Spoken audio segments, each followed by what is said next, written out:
G'day, welcome to Thank You, White Knights. This is off of Infowars.com. The headline is, Russians don't think Bush's endgame is a bit funny. August 22nd, 2008, New York. The Cold War is over. Condi Rice said last week. This may be true. She and her lame duck boss seem to be starting a hot war instead. Imagine Russian or Chinese military bases in Tijuana or Ciudad Juarez across the Mexican border from El Paso. Add some more in Toronto and Vancouver. Now imagine that Russia managed to persuade Canada and Mexico to join it in some new Eastern Bloc military alliance whose purpose was to oppose the US, and then placed a battery of long-range missiles in one or both countries. How long would it take before we went to war? Of course, you don't need an imagination. The US didn't tolerate Soviet missiles in Cuba and is still trying to overthrow its government. Given America's refusal to accept an unfriendly regime in its neighborhood, remember Grenada, you'd think it would know enough to stay out of Russia's hair. You'd be wrong. Driven by its twin original sins of greed and arrogance, the United States began nibbling at Russia's edges soon after the breakup of the Soviet Union. The Clinton administration wooed oil-rich ex-Soviet states such as Azerbaijan and Turkmenistan. It's as if Florida were to declare independence and then cozied up to Iran. Efforts to Russify the old Soviet sphere of influence accelerated under Bush, who used 9/11 and the war on terror as a pretext to establish permanent military bases in the Central Asian republics of Uzbekistan, Kyrgyzstan, Tajikistan, and Afghanistan. Bush's CIA even funded a coup d'etat in Kyrgyzstan, which overthrew Central Asia's only democratically elected president. Central Asia, under Russia's sphere of influence for more than 150 years, began playing host to CIA black sites and other US torture facilities.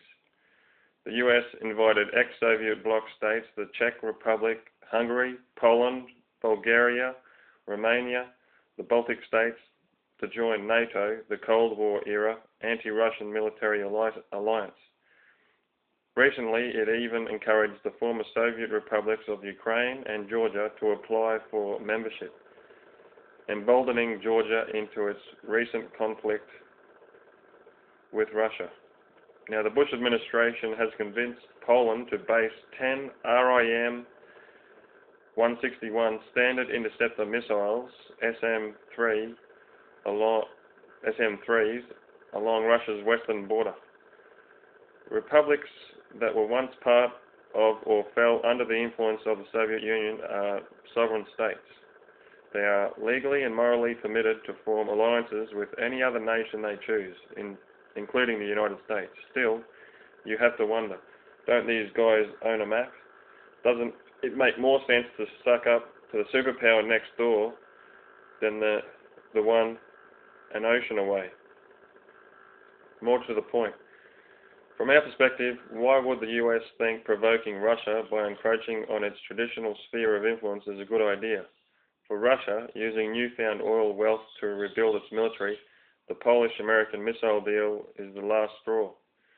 Annual defense budget increases of 20% or more, which should bring at least half of its hardware up to modern standards by 2015, have transformed the dying dog of Yeltsin-era shock economics back into a growling bear. Poland, by deploying US missiles, is exposing itself to a nuclear strike, 100%, says top Russian gen Anatoly Novovotsyn. The Russian government stood by this threat. The US claims the Russians have nothing to fear. It, the missile system, is not aimed in any way at Russia, says Condi. Indeed, interceptor missiles are designed to shoot down other missiles, not launch attacks. but the Russians don't want to see their ability to strike first, a right also reserved by the US, degraded by an anti-missile system.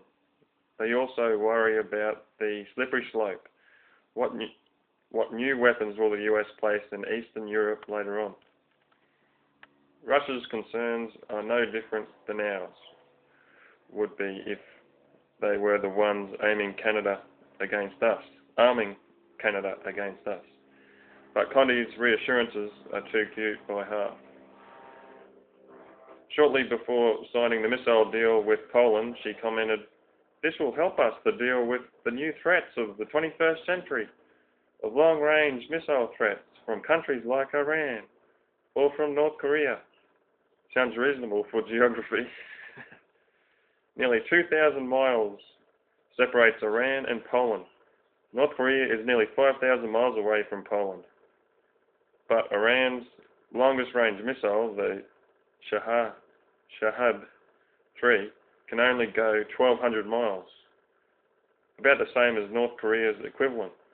When you factor in the fact that America's Poland-based SM-3s only travel about 300 miles, it is mathematically impossible for them to intercept anything launched by Iran or North Korea. The US is occupying two of the largest nations bordering Iran, Afghanistan and Iraq.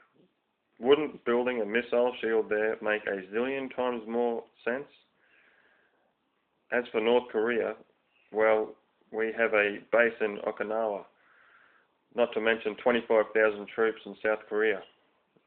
Meanwhile, Condi is trying to recruit more Soviet republics for NATO.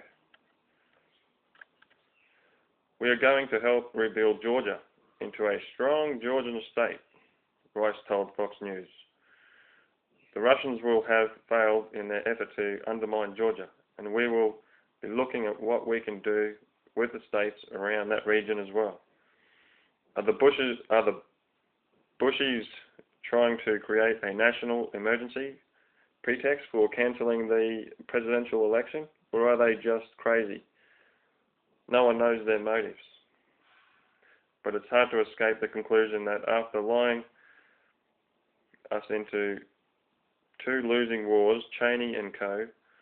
are using their closing months to try to provoke the mother of them all. And that is it. Thank you, White Knights.